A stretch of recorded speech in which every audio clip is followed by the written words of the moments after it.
नमस्कार, मैं हूं आशीष चित्रांशी और आप देख रहे हैं the news launcher. Rajiv Kumar का खेल क्या सिर्फ मशीन तक सीमित है? बिल्कुल नहीं।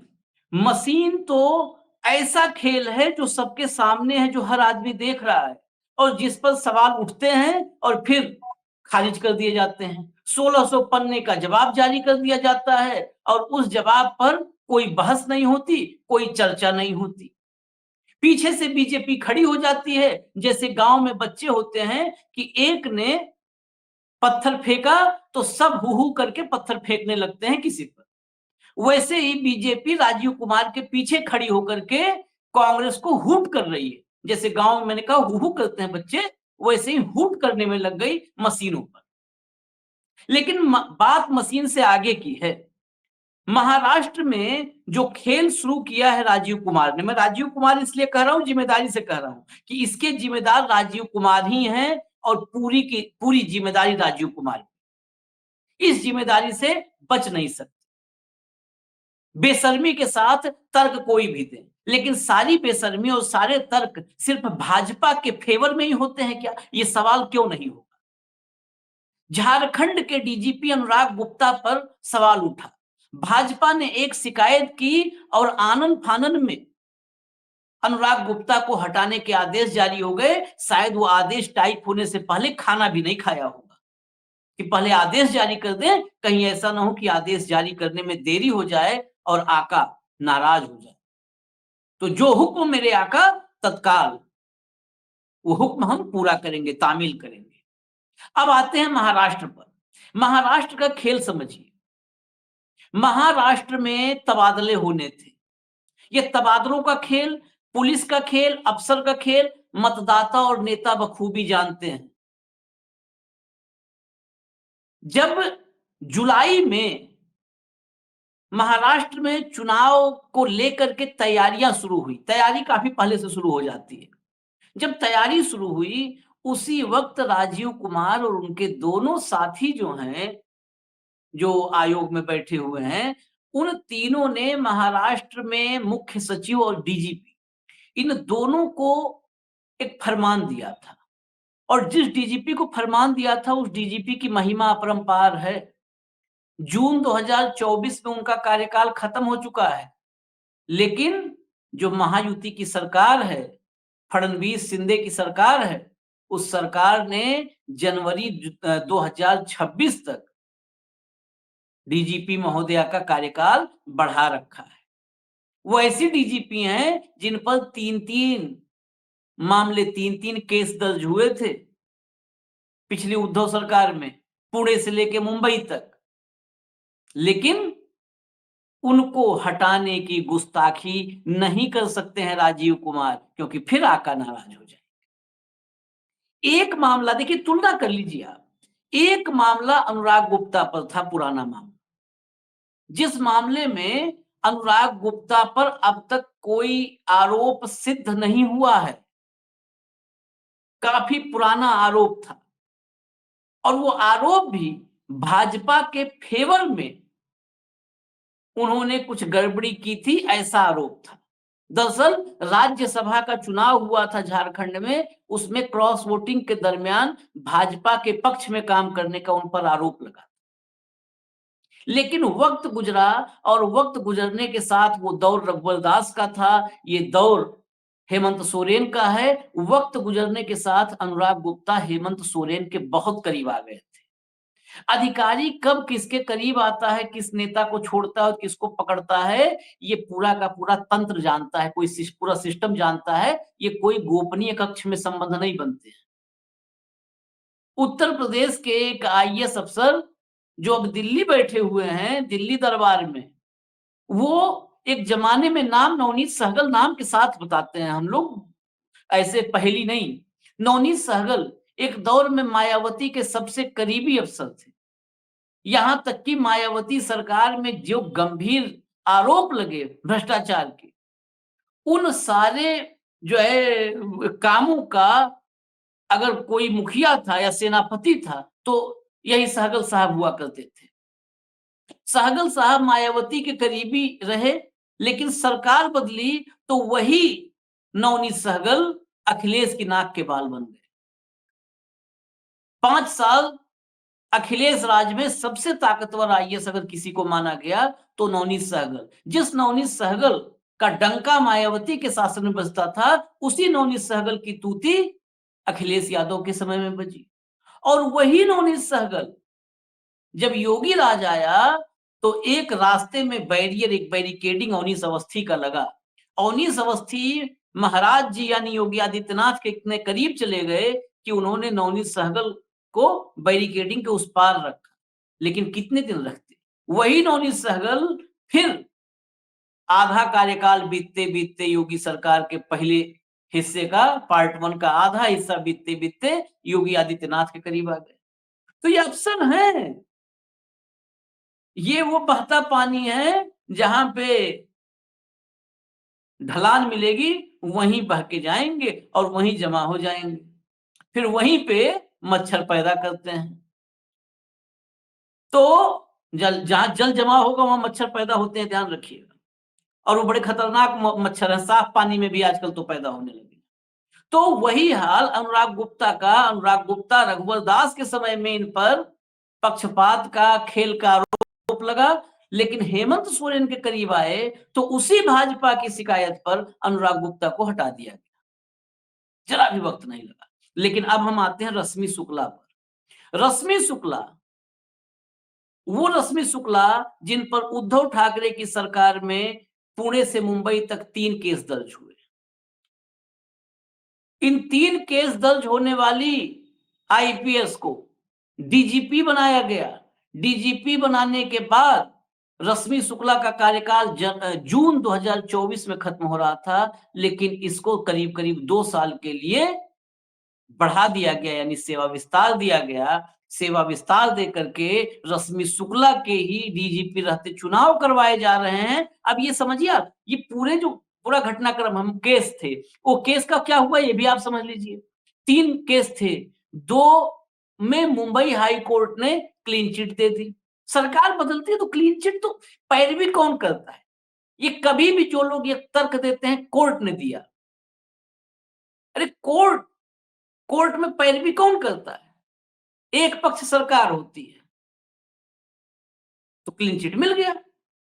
और एक मामला सीबीआई के पास गया, ऐसा नहीं था कि मामले सब ऐसे थे। एक मामला मतलब भारी भरकम, इनमें डीजीपी महोदया की ताकत थी कि ये नहीं कि खाली सिपाही और हवलदार जांच करेगा, सीबीआई तक जांच करे। सीबीआई के पास एक मामला गया, फिर सीबीआई भी क्या करती, सीबीआई को भी कोई सबूत नहीं मिला, कोई क्लू नहीं मिला, सीबीआई ने भी क्लीन चिट कर दिया। तो अब इससे आप समझ लीजिए, दर्शकों को इसमें बहुत कुछ बताने की जरूरत नहीं है। जब 2 केस में कोर्ट से, एक में सीबीआई से सब क्लीन चिट मिली, तो रश्मि शुक्ला कितनी महत्वपूर्ण होंगी, इनके संबंध कितने मधुर होंगे देवेंद्र फडणवीस के साथ, भाजपा के साथ। मैं महायुति की बात नहीं कर रहा, भाजपा के साथ कितने मधुर संबंध होंगे ये आप सोचिए।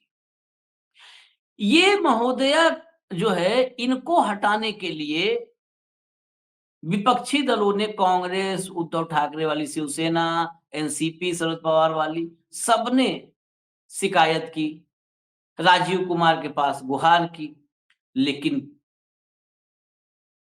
कौन बाल बांका कर सकता है? कौन बाल बांका कर सकता है? और वो भी उस स्थिति में कि राजीव कुमार, अगर मैं अपने देसी भाषा में कहूं तो रश्मि शुक्ला ने राजीव कुमार को बेइज्जत किया है। कैसे किया? ये फर्जी में नहीं बोलूंगा कि किया, बेइज्जत किया। कैसे किया वो सुन लीजिए। जब भी चुनावी प्रक्रिया से संबंधित कोई बातचीत होती है या चुनावी प्रक्रिया शुरू होती है, तो भारत में राजीव कुमार वाला जो पद है, उस पद से ताकतवर पद कोई नहीं होता है। और वो ताकत किसी माफिया, डॉन से, गैंगस्टर से नहीं आती है, वो ताकत संविधान से आती है। संविधान इतनी ताकत देता है कि कोई अफसर हो, कोई नेता हो, कोई मंत्री हो, कोई विधायक हो, कोई जनप्रतिनिधि हो, मुख्यमंत्री हो, प्रधानमंत्री हो, कोई भी इस पद की अनदेखी नहीं कर सकता है, इसको अपनी मुट्ठी में या अपनी जेब में नहीं रख सकता है, जेबी नहीं बना सकता। अब बन जाए तो हमारी इच्छा है कि कुछ खनक के वजह से कुछ खनक कान में जाए और वो हमको अपना गुलाम बना ले, वो बात अलग है। लेकिन रख नहीं सकता, संविधान इतनी ताकत देता है। जिस जुलाई पर मैं था उस जुलाई पे फिर चलते हैं। जुलाई के महीने में जब चुनावी तैयारियां शुरू हुई, तो उस वक्त आयोग ने, राजीव कुमार के आयोग ने 31 अगस्त की तारीख दी थी। 31 अगस्त की तारीख किसको?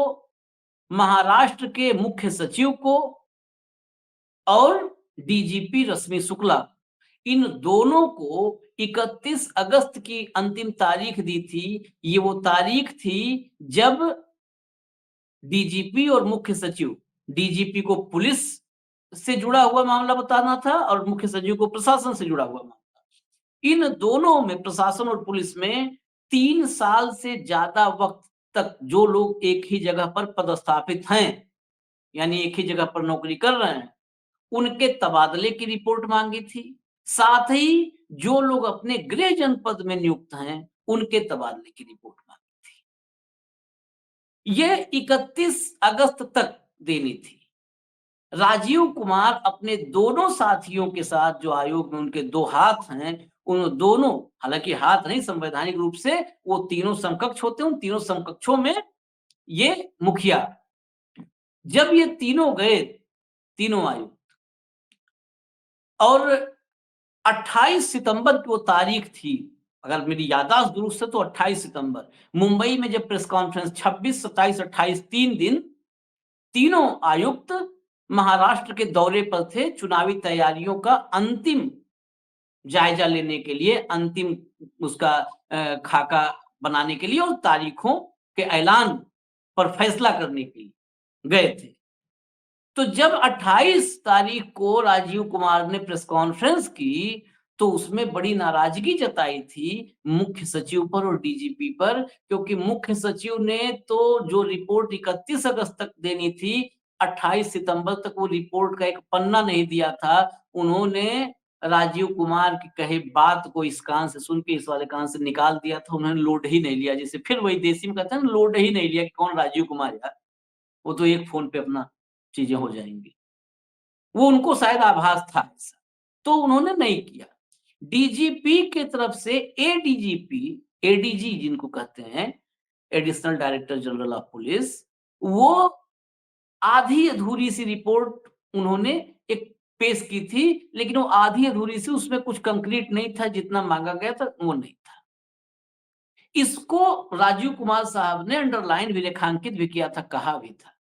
लेकिन साहब ने कहा था, लेकिन उसको अपने पद, अपने इकबाल, जो इकबाल है उस आयोग का, उस इकबाल से जोड़ नहीं पाए। इकबाल से जोड़ते तो जो बाल न बांका कर सके, जो जग भैरी होए, वो वाले अंदाज में लोग नहीं रहते।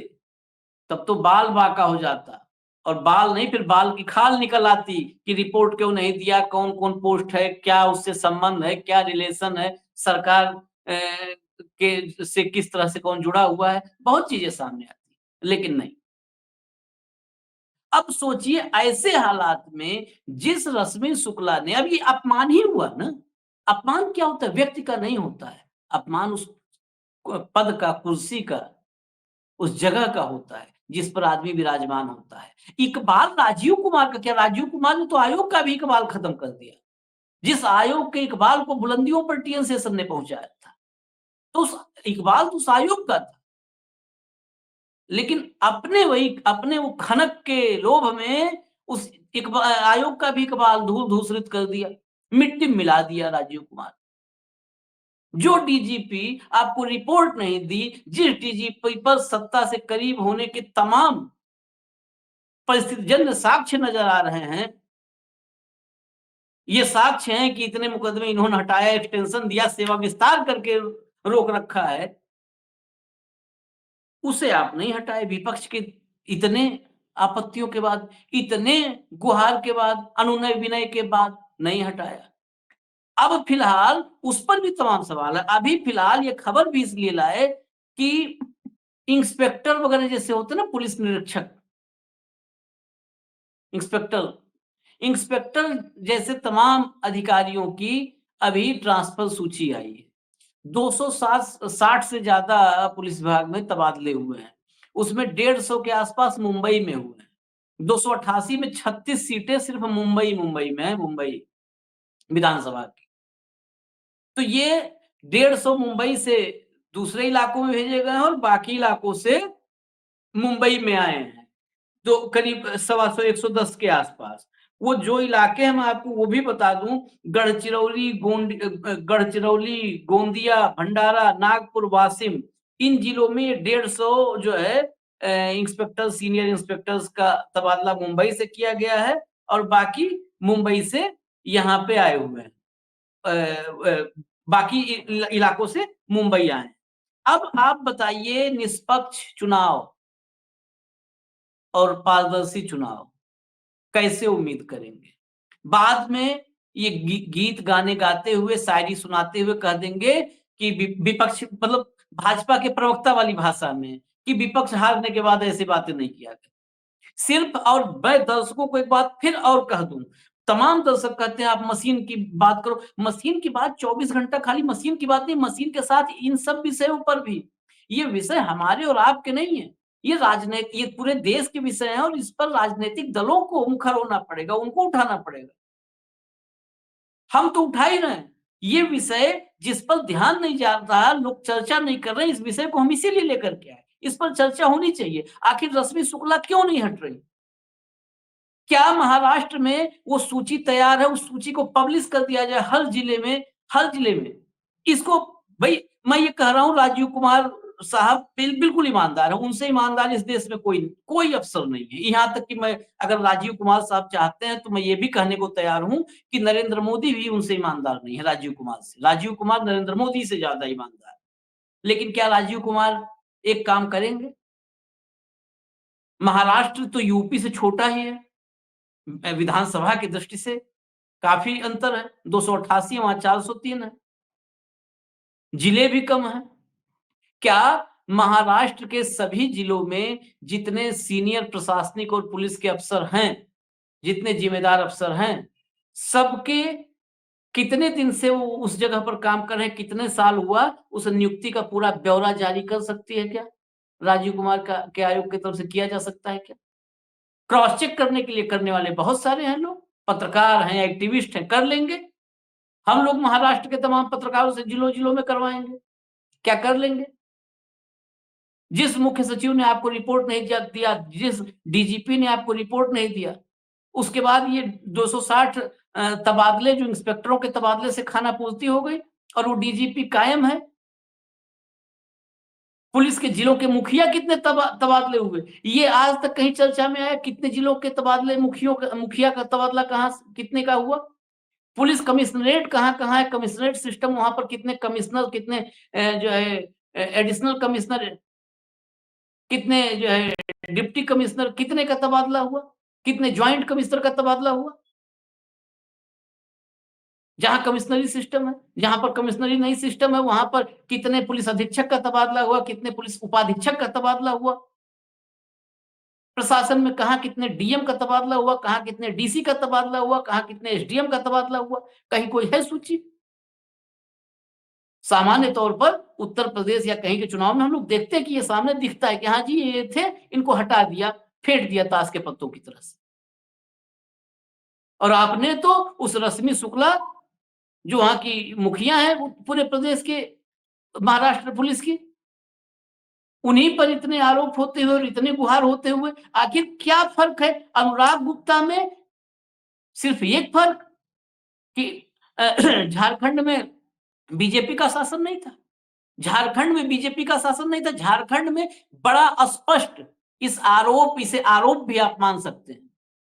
सिर्फ राजीव कुमार ने आदेश इसलिए दिया अनुराग गुप्ता को हटाओ, क्योंकि वहां पर अनुराग गुप्ता हेमंत सोरेन की पसंद थे और हेमंत सोरेन भाजपा के साथ नहीं है, भाजपा के खिलाफ हैं।